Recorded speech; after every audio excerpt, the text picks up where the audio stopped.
आज की कहानी दो बेहद शातिर और चालाक चोरों की है जो अपने नखरे और अदाओं से कई सारे अमीर लड़कों को अपने जाल में फंसाते हैं। शिकार फंसते ही ये उनके साथ कुछ वक्त बिताने लगते हैं, उनका भरोसा जीतते हैं और फिर सही मौका देखते ही उन्हें पूरी तरह लूट कर गायब हो जाते थे। फिर एक दिन उन्हें ऐसे ही एक अमीर लड़के से कुछ ऐसी चीज मिल जाता है जिससे उनकी किस्मत पूरी तरह से बदल जाने वाली होती है, मगर उन्हें ये नहीं पता था कि उस चीज के पीछे कई खतरनाक लोग पड़े हैं। ऐसे लोग जो उस चीज को पाने के लिए किसी भी हद तक जा सकते हैं और वो उन पर चारों तरफ से नजर रखे हुए हैं। सो हेलो दोस्तों, मेरा नाम है इशिता और कहानी की शुरुआत होती है लॉरेन और एरिका नाम की दो फ्रेंड्स से जो एक बार में वाइन पीते हुए बातें कर रही होती हैं। लॉरेन सवाल करती है कि तुम हमेशा शादीशुदा मर्दों को ही क्यों सिलेक्ट करती हो, क्या तुम्हें कभी बुरा नहीं लगता? इस पर एरिका मुस्कुराते हुए जवाब देती है, क्योंकि शादीशुदा मर्द कभी रिपोर्ट नहीं करते और उन्हें हैंडल करना भी आसान होता है, जिससे मेरा काम भी आसानी से बन जाता है। इसी बातचीत से हमें पता चलता है कि एरिका असल में एक चालाक चोर है और वो चाहती है कि उसकी दोस्त लॉरेन भी इस काम में शामिल हो, पर लॉरेन थोड़ी कंफ्यूजन में होती है। तभी बार में स्कॉट नाम का एक आदमी आता है। उसे देखकर एरिका तुरंत समझ जाती है कि वो काफी अमीर आदमी है। वो काफी खुश नजर आ रहा है, जिससे एरिका समझ जाती है कि वो किसी का साथ चाहता है, यानी कि एरिका को अपना शिकार मिल गया है। फिर लॉरेन को तैयार रहने के लिए कहकर वो स्कॉट के पास जाती है और उससे बात करने लगती है। वो उसे अपना नाम बेबियन बताती है। फिर बातों बातों में कहती है, क्या हम किसी शांत जगह पर मिल सकते हैं? तो स्कॉट भी उसकी बातों से पिघल जाता है और फिर दोनों एक कमरे में जाते हैं जहां दोनों बहुत जोरों से इंटीमेट होने लगते हैं। वहीं लॉरेन बाहर कार में बैठी उसका इंतजार कर रही होती है। कमरे के अंदर उनका खत्म होने के बाद एरिका जाने वाली होती है तो स्कॉट उसे रोकने की कोशिश करता है और अपने साथ चलने को कहता है, लेकिन एरिका मुस्कुराते हुए कहती है, शायद तुम्हें वन नाइट स्टैंड का मतलब नहीं पता। फिर वो उसे एक ड्रिंक बनाकर देती है जिसमें उसने नशे की दवा मिला दी होती है और स्कॉट ड्रिंक पीने के बाद बेहोश हो जाता है। इसके बाद एरिका उसके सामान की तलाशी लेने लगती है तो उसे एक सूटकेस और बाथरूम के फ्लश में छिपे हुए डायमंड्स मिलते हैं जिनको स्कॉट ने बड़ी ही सावधानी से छुपा रखा था। एरिका बहुत खुश होकर जल्दी से उन डायमंड्स और सूटकेस को लेकर लॉरेन के पास चली आती है और लॉरेन से कहती है कि आज हमें ऐसा कुछ मिला है जिससे हमें अब कभी काम नहीं करना पड़ेगा। फिर कार लेकर कुछ दूर जाने के बाद एरिका जब लॉरेन को डायमंड्स दिखाती है तो वो भी बहुत खुश हो जाती है। हालांकि लॉरेन को डर भी लगता है और वो कहती है, इतने सारे डायमंड्स के लिए स्कॉट हमारे पीछे पड़ जाएगा और अब तो वो तुम्हें पहचान भी सकता है। एरिका कहती है कि मुझे पहचानना मुश्किल है। ये कहते हुए वो अपने सिल्वर कलर के बालों को निकाल देती है जिससे उसका पूरा लुक बदल जाता है। इसके बाद एरिका और लॉरेन एक आइलैंड पर चले आते हैं। ये वही जगह थी जहाँ एरिका अक्सर इस तरह के काम के बाद आकर छुपती थी, जहाँ उसका एक घर भी था। घर पहुँचने के बाद वो न्यूज में देखते हैं कि स्कॉट उसी होटल के कमरे में मरा हुआ पाया गया है। न्यूज में ये भी बताया जाता है कि स्कॉट को आखिरी बार एक लड़की के साथ देखा गया था। इससे लॉरेन घबरा जाती है और पूछती है, क्या वो हमारी वजह से मरा है? तो एरिका उसे शांत कराती है और कहती है, ये हमारी वजह से नहीं हुआ, वो जरूर खतरनाक लोगों के साथ जुड़ा होगा, इसलिए शायद उसे मारा गया है। इसमें हमारी कोई गलती नहीं है। लॉरेन परेशान होकर कहती है, अगर वो खतरनाक लोग अब हमारे पीछे पड़ गए तो? इस पर एरिका उसे समझाती है कि मैंने सब कुछ बहुत होशियारी और बिना कोई सबूत छोड़े किया है और हम यहाँ पूरी तरह सेफ हैं। इसके बाद दोनों समुद्र के किनारे जाती हैं, जहाँ एरिका कहती है कि हमें इन डायमंड्स को यहीं कहीं छुपा देना चाहिए और इस सूटकेस को समुद्र में फेंक देना होगा क्योंकि इसमें कुछ भी नहीं है। फिर सूटकेस को समुद्र में फेंक कर दोनों वापस घर आ जाती हैं। रात में लॉरेन एरिका से पूछती है, तुमने इस काम के लिए मुझे ही क्यों चुना? तो एरिका जवाब देती है, क्योंकि मुझे किसी ऐसे इंसान की जरूरत थी जिस पर मैं पूरी तरह भरोसा कर सकूं और मुझे मर्दों पर तो बिल्कुल भरोसा नहीं है। और बातों बातों में एरिका लॉरेन को किस कर लेती है जिससे लॉरेन को थोड़ा अजीब लगता है। अगले दिन लॉरेन समुद्र के पास बैठी होती है। तभी इस आइलैंड का एक पीस कीपर आता है जिसका नाम माइक है। माइक लॉरेन से कुछ देर बातें करता है और फिर चला जाता है। बाद में एरिका वहाँ आकर लॉरेन से पूछती है कि वो कौन था? तो लॉरेन जवाब देती है कि ये इस आइलैंड का कोई पुलिस वाला है, शायद नया आया है, इसलिए मुझसे ऐसे ही बातें कर रहा था। इसके बाद दोनों वहाँ से जाने लगती हैं। तभी हम देखते हैं एक टकला आदमी उन्हें घूर रहा होता है। इसी बीच एक मास्क पहने हुए आदमी आकर एरिका के घर में चुपके से घुसता है और कमरे की तलाशी लेने लगता है। लेकिन उसी वक्त एरिका और लॉरेन घर लौट आती हैं, जो देखकर वो आदमी छुप जाता है। अब लॉरेन अपने कमरे में आकर जब नहाने के लिए ड्रेस चेंज कर रही होती है तो वो आदमी चुपके से उसे देख रहा होता है। लेकिन लॉरेन को कुछ अजीब सा महसूस होता है और उसे खिड़की भी टूटी हुई नजर आती है, लेकिन वो इसे इग्नोर कर देती है। अगले दिन लॉरेन जब अकेले टहल रही होती है तो माइक नाम का वो पुलिस वाला उससे मिलता है। लॉरेन उसे देखकर पूछती है, तुम यहाँ क्या कर रहे हो? माइक जवाब देता है कि मैं यहाँ नया हूँ तो इस आइलैंड को घूमकर थोड़ा देखने की कोशिश कर रहा हूँ। फिर दोनों बातचीत करते हुए एक साथ टहलने लगते हैं और बातें करते हुए माइक लॉरेन को इम्प्रेस करने की कोशिश करने लगता है और फिर शाम को डिनर पर चलने के लिए कहता है। तो लॉरेन थोड़ा सोचकर कहती है, ठीक है, तुम मुझे 7 बजे घर से पिकअप कर लेना। लेकिन जब एरिका को ये पता चलता है तो वो लॉरेन को समझाने की कोशिश करती है कि तुम्हें उससे मिलने नहीं जाना चाहिए, हमें किसी पर भरोसा करने से खतरा हो सकता है। पर लॉरेन नहीं मानती और कहती है कि मैं घर में रहते रहते बोर हो चुकी हूँ और फिर वो पुलिस वाला है तो वो कुछ नहीं करेगा। तो एरिका कहती है ठीक है जाओ, लेकिन वो पुलिस वाला है इसलिए होशियार रहना और अपनी बैक स्टोरी का ध्यान रखना। इसके बाद हम देखते हैं कि एरिका रात के समय कहीं जा रही होती है। तभी उसके पीछे वही टकला आदमी जिसे हमने पहले उन्हें घूरते हुए देखा था, वो उसे मारने के लिए गन निकालता है, लेकिन लोगों को देखकर वो गन छुपा लेता है और एरिका भी उसे देख नहीं पाती। फिर एरिका एक क्लब में जाती है जहाँ उसकी मुलाकात टॉम नाम के एक आदमी से होती है। टॉम काफी इंटरेस्टिंग और चार्मिंग पर्सन होता है और वो कार्ड से कुछ ट्रिक दिखाने लगता है जिससे एरिका को काफी अच्छा लगता है और दोनों जान पहचान बढ़ाकर काफी बातें करने लगते हैं। इसके बाद टॉम उससे इनडायरेक्टली थोड़ी नोटी बातें करने लगता है और उसे अपने साथ चलने के लिए कहता है। तो एरिका मान जाती है और उसके साथ उसी के बोट पे चली जाती है। दूसरी तरफ हम लॉरेन और माइक को देखते हैं जो डिनर करके बाहर निकलते हैं और दोनों बात करते करते काफी करीब आ जाते हैं। फिर वो एक दूसरे को किस करते हैं। दूसरी तरफ एरिका और टॉम बोट में तूफान और भूकंप के मजे लेने लगते हैं और उस बोट को एक डांसिंग बोट में बदल देते हैं। अब ये सब खत्म होने के बाद जब एरिका वहाँ से जाने वाली होती है तो टॉम उससे कहता है तुम में कुछ खास बात है, क्या हम फिर से मिल सकते हैं। तो एरिका कहती है ये बस एक रात के लिए था। ये कहकर वो चली आती है, लेकिन जब वो रोड पर होती है तो अचानक एक कार तेजी से उसकी ओर आती है और उसे मारने की कोशिश करती है, लेकिन वो किसी तरह अपनी जान बचा लेती है। फिर घर पहुंचकर वो लॉरेन को सब कुछ बताती है तो दोनों इस बात को लेकर काफी परेशान हो जाते हैं कि उनका पीछा कौन कर रहा है। फिर अगले दिन हम देखते हैं कि वही टकला आदमी अपने घर में गन साफ करते हुए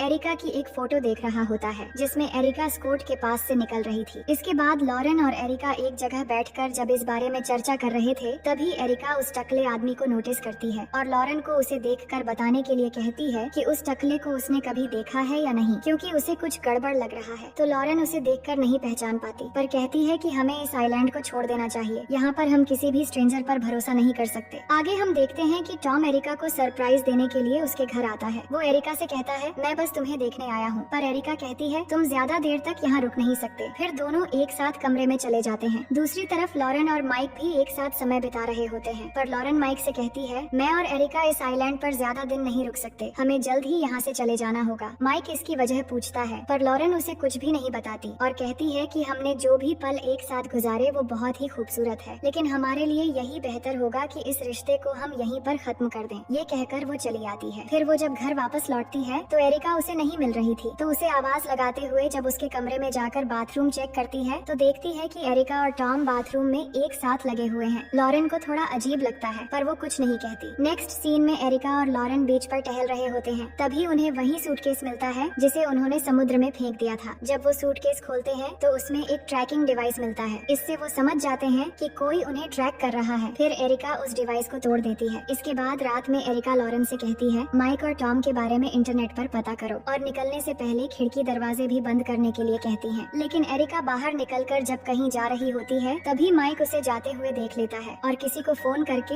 एरिका और लॉरेन के डेटाबेस चेक करने को कहता है। आगे हम देखते हैं कि एरिका चुपके से टॉम के बोट पर जाती है और वहाँ जाकर टॉम के सामान की तलाशी लेने लगती है। लेकिन इसी बीच टॉम भी अपने बोट पर आने लगता है, जिसे आते हुए एरिका देख लेती है। टॉम को कुछ पता नहीं होता तो वो आकर अपना ड्रिंक बनाता है और फिर जैसे ही बेडरूम में जाता है तो एरिका को देखकर चौंक जाता है और पूछता है तुम यहाँ क्या कर रही हो। एरिका कहती है कल तुमने मुझे सरप्राइज किया था तो आज मेरी बारी है। टॉम खुश हो जाता है, जिसके बाद होना क्या था, दोनों फिर से उस बोट को डांसिंग बोट में बदल देते हैं। इसके बाद टॉम सो जाता है पर एरिका उठकर उसे बिना बताए वहाँ से निकल आती है। फिर घर लौटने के बाद लॉरेन उसे बताती है कि उसने माइक और टॉम की डिटेल्स चेक की है और दोनों की रिजल्ट पॉजिटिव है। टॉम सैंटियागो में एक डेवलपर है और माइक सच में एक पुलिस वाला है। तो एरिका कहती है इसके बाद भी हम उन दोनों पर भरोसा नहीं कर सकते और कल हम आइलैंड पर आए बाकी नए लोगों के बारे में भी पता करेंगे। फिर अगले दिन एरिका उसी क्लब में जाती है जहाँ वो पहली बार टॉम से मिली थी और वहाँ काम करने वाली एक लड़की से पूछती है कि यहाँ मेरे आने के बाद नया कौन कौन आया है। तो वो लड़की एक आदमी के बारे में बताती है जिसका नाम बिल है। फिर वो वापस कार में आकर ये बात लॉरेन को बताती है। बिल असल में वही टकला आदमी है जो उनका पीछा कर रहा था। तभी उन्हें बिल वहाँ से गुजरते हुए नजर आता है तो एरिका लॉरेन को उसका पीछा करने को कहती है और खुद बिल के कमरे की तलाशी लेने जाती है। लेकिन लॉरेन जब बिल का पीछा कर रही होती है तो रास्ते में उसे माइक देख लेता है और उसे रोक कर कहता है कि मुझे तुमसे कुछ इम्पोर्टेंट बात करनी है। मैंने एरिका के बारे में पता किया है और उसने कुछ ऐसे ऐसे काम किए हैं जिससे कभी भी वो अरेस्ट हो सकती है। तुम्हारी भलाई इसी में है कि जितनी जल्दी हो सके उससे दूर हो जाओ। पर लॉरेन उसे कहती है कि एक काम है जो हम दोनों ने शुरू किया है और मैं उसे अकेला छोड़कर धोखा नहीं दे सकती, इसलिए प्लीज हम दोनों से दूर रहो। ये कहकर वो चली जाती है। उधर एरिका को बिल के कमरे में काफी देर तलाशी करने के बाद उसकी फोटोज मिलती हैं, जिनमें वो स्कॉट से डायमंड्स चुरा कर निकल रही थी। इसके बाद वो आकर ये बात लॉरेन को बताती है कि शायद बिल पहले स्कॉट को ट्रैक कर रहा था और अब हमें भी ट्रैक कर रहा है। फिर नेक्स्ट सीन में दोनों घर में आने के बाद बिल के बारे में बातें करने लगती हैं। एरिका कहती है कि हमें बिल को किसी भी तरह यहाँ लेकर आना पड़ेगा और फिर हम उसे खत्म कर देंगे, लेकिन लॉरेन नहीं मानती और कहती है कि इसके बाद पुलिस पूरी तरह हमारे पीछे पड़ जाएगी, अब मैं और भाग नहीं सकती। दोनों घर के टेरेस में खड़ी होकर ये सब बातें कर ही रहे थे, तभी अचानक कोई उन पर फायरिंग करना शुरू कर देता है, लेकिन वो किसी तरह से जान बचाकर रूम में चले आते हैं। इसके बाद एरिका अपनी गन लेकर बाहर जाती है और उसके पीछे लॉरेन भी जाती है, पर तब तक वो फायरिंग करने वाला आदमी कहीं जा चुका था। इसके बाद एरिका कहती है कि वो कोई भी हो, शायद हमें दूर से फायरिंग करके डराना चाहता है, ताकि हम जब डायमंड्स लेकर यहाँ से निकलें तो वो हमें मार डाले, इसलिए हमें यहीं रहकर उसे खत्म करना पड़ेगा। इसके बाद हम बिल को देखते हैं, जो गन और चाकू लेकर टॉम के पीछे जाता है, लेकिन टॉम अपनी बोट लेकर चला जाता है, इसलिए बिल उसे कुछ नहीं कर पाता। फिर टॉम एरिका को कॉल करके बताता है कि वो यहाँ से जा रहा है क्योंकि उसे सैंटियागो पहुँचना पड़ेगा, और कहता है कि उसके साथ बिताए हुए खूबसूरत पल वो हमेशा याद रखेगा। ये सुनकर एरिका थोड़ी डिसअपॉइंट होती है। दूसरी तरफ माइक उनके घर के पास जाता है, जहाँ उसे एक बुलेट मिलती है, तो वो घर जाकर डोर नॉक करता है तो लॉरेन बाहर आती है। माइक उससे बुलेट के बारे में पूछता है कि यहाँ पर क्या चल रहा है, मुझे बताओ, अगर कोई प्रॉब्लम है तो मैं तुम्हारी हेल्प कर सकता हूँ। पर लॉरेन उसे कुछ नहीं बताती और इन सब से दूर रहने को कहती है। तभी माइक को एक इमरजेंसी कॉल आता है और वो चला जाता है। वहीं एरिका कॉल करके लॉरेन को बताती है कि हम आइलैंड से निकलने वाले हैं, मैं आ रही हूँ, तुम जल्दी से तैयार हो जाओ। अब माइक को असल में बिल ने ही चालाकी करके एक जगह पर बुलाया था और वो जैसे ही वहाँ जाता है तो बिल उसे मारकर बेहोश कर देता है। फिर वो माइक की कार लेकर उनके घर जाता है। एरिका और लॉरेन निकलने ही वाले थे, तभी माइक की कार देखकर एरिका उससे मिलने के लिए बाहर आती है, लेकिन कार वहाँ छोड़कर बिल घर के अंदर चला गया था, जिसे देखकर लॉरेन डर जाती है और यहाँ दोनों की हाथापाई शुरू हो जाती है। तभी लॉरेन की आवाज सुनकर एरिका घर के अंदर जाती है, पर बिल गन लेकर एरिका पर गन पॉइंट कर देता है, लेकिन तभी पीछे से लॉरेन उसे मारकर गिरा देती है, जिसके बाद वो दोनों वहाँ से भागना शुरू कर देते हैं, लेकिन बिल फिर से उनके पीछे आकर गन पॉइंट कर देता है। और यहाँ हमें पता चलता है कि बिल असल में डायमंड्स के लिए नहीं बल्कि सिर्फ एरिका का पीछा कर रहा था, क्योंकि उसी की वजह से उसकी बीवी और बच्चे उससे दूर हो गए थे। लेकिन एरिका ये सब भूल चुकी थी। दरअसल 3 साल पहले बिल और एरिका एक रात के लिए मिले थे, पर इसके बारे में बिल की वाइफ को सब कुछ पता चल गया था। फिर उसकी वाइफ और बच्चे सब उसे छोड़कर चले गए और उसकी जिंदगी पूरी तरह बर्बाद हो गई। इसी का बदला लेने के लिए बिल उसका पीछा कर रहा था। फिर वो ये भी बताता है कि उसने माइक को मार दिया है। ये सुनकर लॉरेन को बहुत दुख होता है और वो रोने लगती है। एरिका बिल से कहती है, तुम लॉरेन को जाने दो, इसमें उसकी कोई गलती नहीं है, मेरे पास $1 मिलियन के डायमंड्स हैं, मैं तुम्हें सब कुछ दे दूंगी, इसके बाद तुम मेरे साथ चाहे कुछ भी करो, लेकिन बस लॉरेन को जाने दो। लेकिन लॉरेन ऐसा करने से मना करने लगती है, जिससे दोनों में बहस होने लगती है। तो बिल इन्हें चुप रहने को कहता है, पर तभी मौका देखकर एरिका एक पाइप लेकर बिल के सर पर मार देती है, जिससे वो बेहोश हो जाता है और फिर दोनों उसे वहाँ पर बांध देते हैं। इसके बाद लॉरेन को यहीं रुकने के लिए कहकर एरिका डायमंड्स लाने जाती है, लेकिन जब वापस आती है तो बिल वहाँ नहीं होता और वहाँ उसे लॉरेन भी नहीं मिलती। तभी वो पैर के निशान का पीछा करते करते घर के अंदर जाती है और वहाँ चारों तरफ ढूंढने पर बाथरूम में देखती है कि बिल को किसी ने मार दिया है। फिर वो लॉरेन को पुकारते हुए ढूंढने लगती है। तभी उसे टॉम का कॉल आता है। टॉम उसे बताता है कि शायद तुम खुद को बहुत शातिर समझती होगी, लेकिन सबसे शातिर तो मैं हूँ। लॉरेन मेरे कब्जे में है, तुम्हें लॉरेन सही सलामत मिल जाएगी, लेकिन मुझे वो डायमंड्स चाहिए। तो एरिका मान जाती है और उसे आइलैंड के ही एक जगह पर आने को कहती है। फिर टॉम जब वहाँ लॉरेन को लेकर आता है तो वो सब कुछ बताता है कि वो डायमंड्स असल में उसी के थे और स्कॉट उसी का आदमी था जो उससे डायमंड चुराकर भाग गया था, और इस आइलैंड पर आकर एरिका से मिलना और उससे प्यार का नाटक करना सब कुछ उसी का प्लान था, और उस दिन फायरिंग भी उसी ने की थी। इसके बाद एरिका कहती है कि लॉरेन को छोड़ दो, नहीं तो मैं सारे डायमंड समुद्र में फेंक दूंगी। तो टॉम उसकी बात मान लेता है। फिर एरिका लॉरेन को गाड़ी के पास जाने को कहती है और वो खुद टॉम के पास रुकती है, लेकिन इसी बीच एरिका नीचे गिरकर लटक जाती है तो लॉरेन आकर उसे उठाने की कोशिश करने लगती है। वही अब टॉम को डायमंड मिल चुका था तो वो दोनों को शूट करने वाला होता है, लेकिन तभी माइक पीछे से आकर टॉम पर हमला कर देता है और यहाँ दोनों में लड़ाई शुरू हो जाती है। इस लड़ाई में दोनों ही एक दूसरे को मार रहे होते हैं, लेकिन आखिर में टॉम को एक डंडा मिल जाता है और वो माइक को बहुत बुरी तरह मारता है। इसके बाद जब उसे मारकर वहाँ से नीचे गिरा देने वाला होता है तभी एरिका टॉम की तरफ डायमंड फेंकती है, जिसे पकड़ने के चक्कर में डायमंड के साथ साथ वो भी नीचे गिरकर मारा जाता है। इसके बाद अब कहानी के आखिर में हम देखते हैं कि लॉरेन माइक के साथ इस आइलैंड से जाने वाली होती है, पर एरिका एक नॉर्मल लाइफ नहीं चाहती और वो यहीं पर रहने का फैसला करती है। अब दोनों एक दूसरे को अलविदा कहने के बाद लॉरेन माइक के साथ चली चली जाती है। फिर हम देखते हैं कि एरिका समुद्र किनारे टहल रही होती है, तभी उसे किनारे पर डायमंड्स का वो बॉक्स मिल जाता है जिसके अंदर वो सारे डायमंड अभी भी थे। डायमंड फिर से मिलने पर वो बहुत खुश होती है और इसी सीन के साथ ये कहानी यहीं पर खत्म हो जाती है। तो दोस्तों, मैं उम्मीद करती हूँ कि ये कहानी आपको बेहद पसंद आई होगी।